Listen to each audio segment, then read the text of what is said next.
ఆ దినములలో నెఫీలులు భూమి మీద నుండిరి, తరువాతను ఉండిరి. దేవుని కుమారులు నరుల కుమార్తెలతో పోయినప్పుడు వారికి పిల్లలను కనిరి. పూర్వకాలమందు పేరు పొందిన శూరులు వీరే.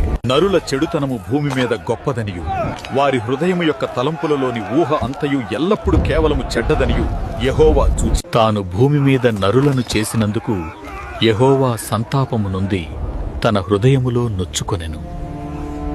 అప్పుడు యెహోవా, నేను సృజించిన నరులను, నరులతో కూడా జంతువులను, పురుగులను, ఆకాశ పక్ష్యాదులను భూమి మీద నుండకుండా తుడిచివేయుదును.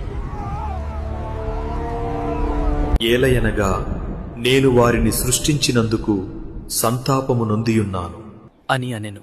అయితే నోవాహు యెహోవా దృష్టియందు కృప పొందినవాడాయెను.